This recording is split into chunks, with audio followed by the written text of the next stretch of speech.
Kembali lagi di channel Kata Kita. Kali ini kita akan membahas tentang polemik pulau pasir antara Indonesia dan Australia yang hari ini sedang panas untuk dibicarakan. Maka dari itu, mari kita berpendapat.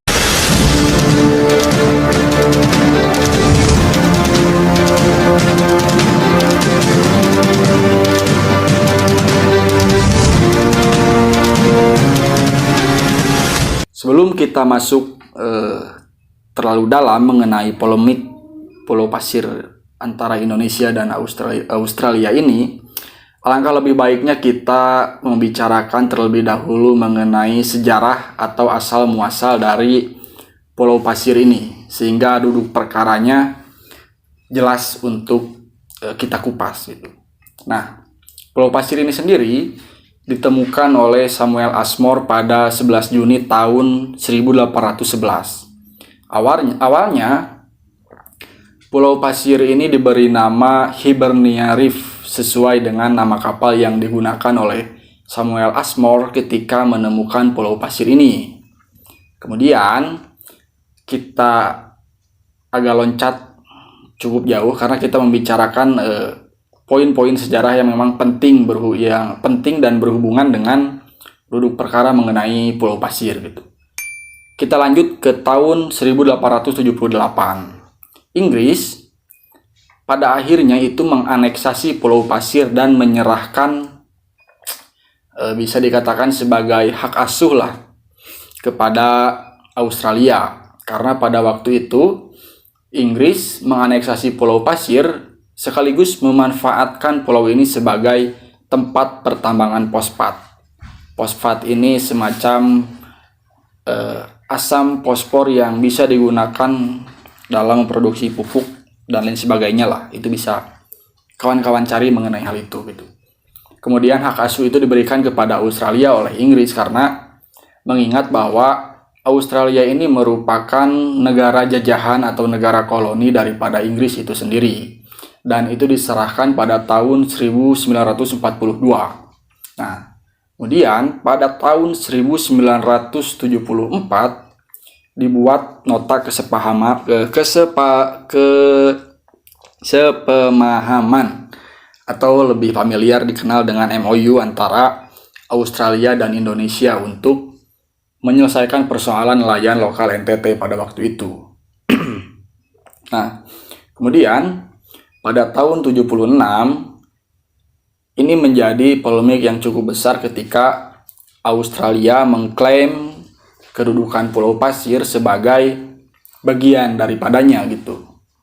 Tetapi pada tahun 1997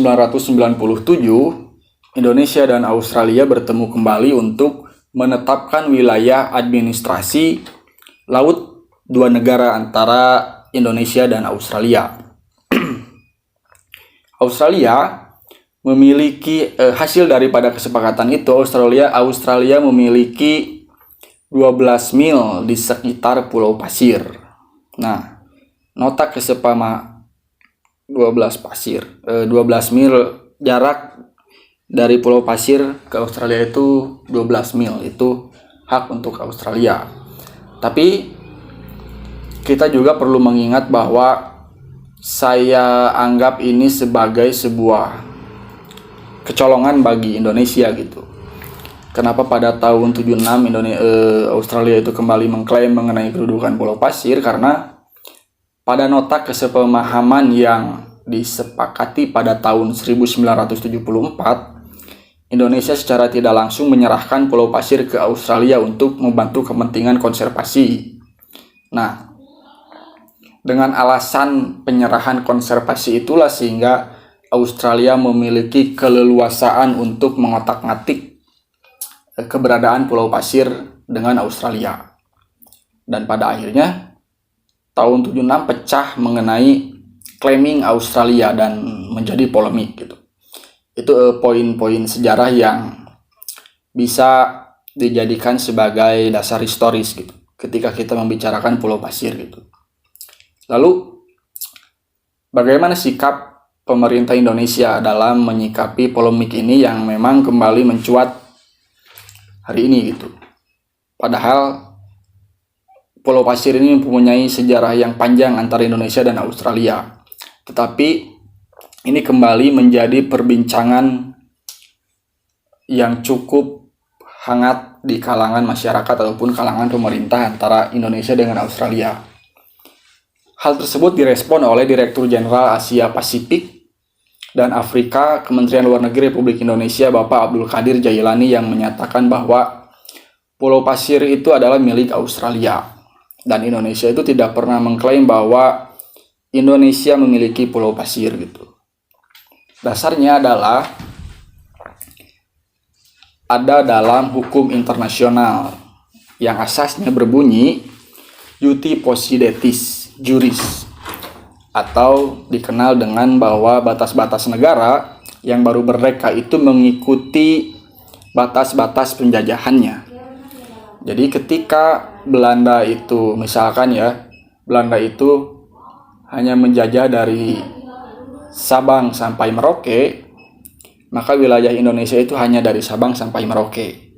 Jadi sebuah negara itu tidak bisa ujug-ujug mengklaim dengan seenak jidatnya bahwa wilayah ini adalah kepemilikan Indonesia. Tidak seperti itu. Ada asas yang menjadi dasar bahwa wilayah itu bisa diakui menjadi wilayah negara tersebut. Kemudian dari masing-masing pihak tentu memiliki argumen yang punya sandarannya masing-masing. Pertama ada argumen geografis. Dari pihak Indonesia ada sebagian kalangan yang menyatakan bahwa Pulau Pasir ini adalah milik Indonesia karena secara geografis itu dekat dengan NTT gitu. Tetapi hal itu tidak relevan ketika dibenturkan dengan asas hukum internasional tadi bahwa wilayah suatu negara itu mengikuti bekas penjajahannya terlebih dahulu gitu. Nah, pertanyaannya apakah Belanda itu waktu itu sampai kepada Pulau Pasir ketika berada di Indonesia? Itu yang perlu digali lebih dalam gitu. Lalu argumen geografis ini juga dibantahkan bahwa persoalan kependudukan para nenek moyang orang-orang Rote yang dahulunya itu pernah mencari ikan, teripang dan lain sebagainya di Pulau Pasir. Kemudian ada kuburan para leluhur nenek moyang orang-orang Rote, itu juga dibantahkan itu bisa dibantahkan karena tidak hanya Pulau Pasir yang memiliki kuburan nenek moyang dan pernah disinggahi oleh para nelayan, tetapi ada juga misalnya Pulau Miangas yang secara jarak itu dekat dengan Filipina, tapi kenapa itu bisa masuk ke dalam wilayah Indonesia? Kemudian ada lagi Pulau Madagaskar. Di sana banyak para nenek moyang kita yang dahulu berlaut sampai ke sana. Kuburannya pun ada gitu. Bahkan tidak menutup kemungkinan hari ini masih ada orang-orang Indonesia dari zaman dulu yang memiliki keturunan dan tinggal di sana. Tetapi itu tidak masuk ke dalam wilayah Indonesia gitu. Nah, itu yang perlu kita pikirkan bersama gitu, bahwa argumen geografis ini tidak relevan ketika dibenturkan dengan hukum internasional yang asasnya berbunyi Iuti Possidetis Juris gitu. Itu asas yang penting gitu. Tapi ada juga pandangan lain seperti salah satu penulis terkenal gitu dari Australia yang mengatakan dalam bukunya yang berjudul Troubled Water Borders, Boundaries and Position in the Timor Sea bahwa Pulau Pasir ini merupakan milik Indonesia karena para nelayan Indonesia itu mencari teripang dan melakukan aktivitas kenelayanan di sana gitu. Tapi itu argumennya adalah argumen geografis dan tentu langsung mudah dibantah oleh hukum internasional tadi gitu. Tetapi ada pendapat lain dari Profesor Herman Johannes almarhum, Profesor UGM yang semasa hidupnya pernah mengatakan bahwa Pulau Pasir ini milik sah Indonesia karena dulu berada dalam kepemilikan Kerajaan Rote dan sejak abad ke-15 itu sudah berada di bawah pengelolaan Hindia Belanda. Nah, yang perlu diperjelas ini adalah persoalan pengelolaan Hindia Belanda gitu. Apakah benar bahwa Belanda itu pernah mengelola Pulau Pasir ini atau tidak gitu?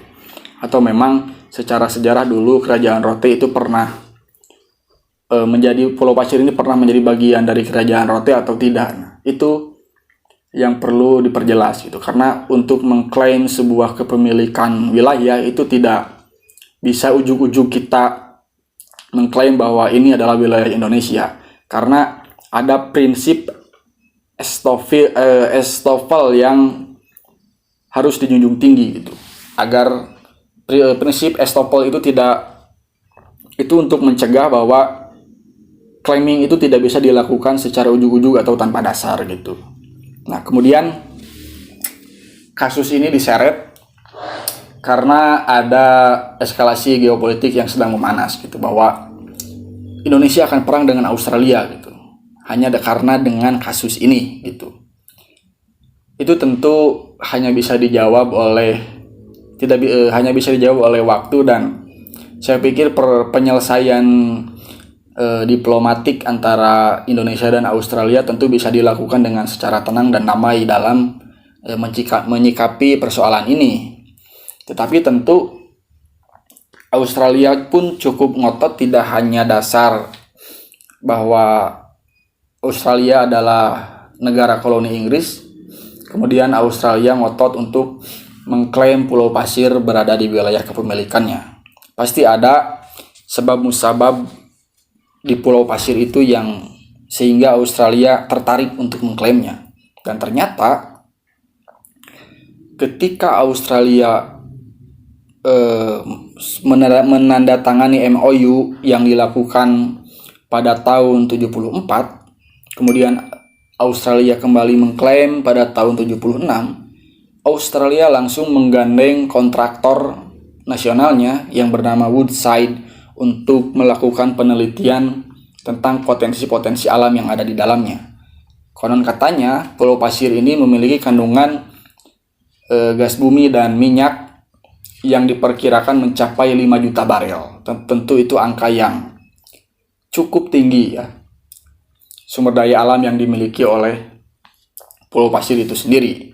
Nah, kembali lagi ke dibawanya polemik ini ke dalam isu-isu peperangan gitu.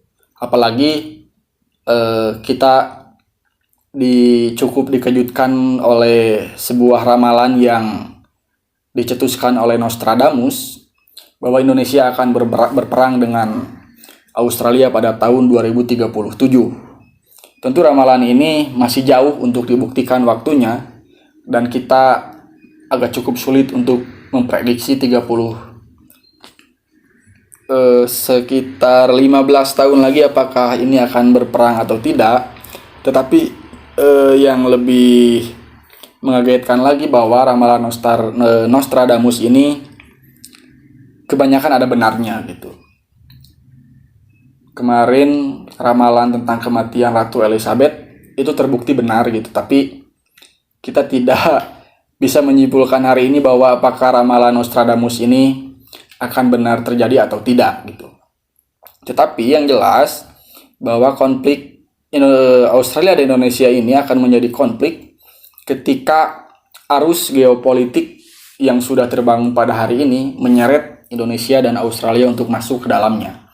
Karena panasnya geopolitik ini diawali ketika Subkomite Asia Pasifik di Kongres AS yang ke-115, yaitu Theodore Scott, menganggap bahwa kepemimpinan AS melemah sejak Perang Dingin dan melahirkan kekosongan kepemimpinan di dunia sehingga diisi oleh keotoriteran Putin dan Xi Jinping. Tentu statement ini membuat panas Amerika, karena mungkin Amerika menganggapnya bahwa statement itu adalah sebuah cambukan kepada Amerika yang tidak bisa melawan kecerdasan Putin dan Xi Jinping dalam mengelola negara.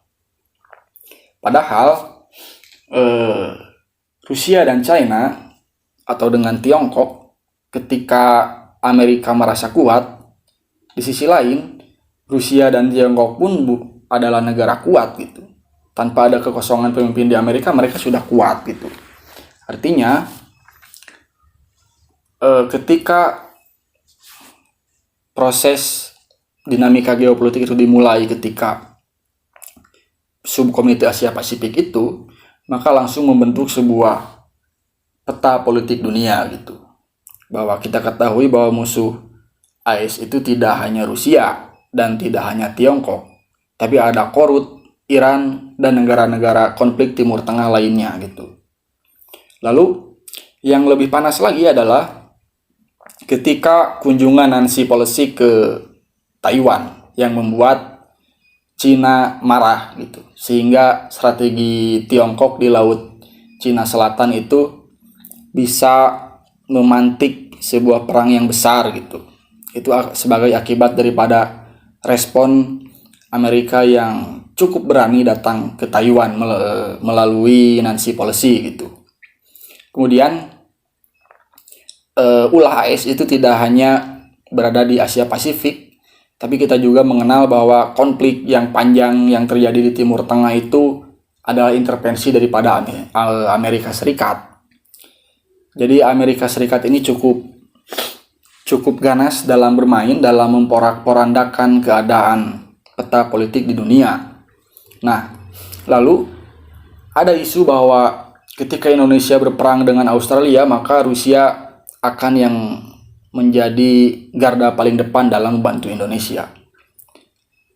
Kita ketahui bahwa perang Rusia dan Ukraina ini adalah perang yang sebetulnya Rusia bisa memborbardir Ukraina dalam waktu yang sekejap gitu. Tetapi mengapa Putin tidak melakukannya demikian? Karena kita ketahui juga bahwa perang Rusia dan Ukraina ini menguntungkan banyak sekali untuk Rusia. Sehingga Rusia berusaha memainkan ritme perang ini gitu. Terlebih, Rusia memiliki pasokan gas yang berpengaruh di Eropa. Kemudian ada rencana bahwa negara-negara Eropa yang terdampak oleh perang Rusia dan Ukraina ini mengincar cadangan gas Australia gitu untuk dimasukkan ke Eropa. Sehingga Rusia secara otomatis jika rencana ini terjadi, maka akan menargetkan Australia gitu untuk diserang kembali. Tentunya siapa sekutu Rusia atau siapa negara yang bersahabat dengan Rusia dan dekat dengan Australia? Tentunya Indonesia gitu. Menjadi kaki tangan Australia. Jadi Indonesia tidak bisa langsung gegabah mengambil sikap perang dengan Australia gitu. Karena nanti implikasinya akan lebih panjang daripada ini gitu. Terlebih Australia pun tidak sendiri karena dia mempunyai sekutu AUKUS itu Amerika, Australia, dan Inggris gitu. Kemudian nanti akan membuat blok negara-negara Eropa yang pro dengan AUKUS, kemudian negara-negara Asia Pasifik yang di dalamnya ada Rusia dan Tiongkok gitu. Ini akan menjadi perang yang besar ketika Indonesia gegabah atau Australia gegabah untuk menyatakan perang dalam persoalan Pulau Pasir ini. Nah, itu hanya pendapat saja. Tentu bagi yang tidak sepakat bisa untuk berpendapat di kolom komentar. Nanti kita akan kembali lagi untuk membahas tema-tema yang cukup seksi gitu untuk kita kupas di sini gitu. Mungkin demikian yang bisa kita sampaikan. Sampai kembali lagi di channel Kata Kita. Jangan lupa untuk berpendapat.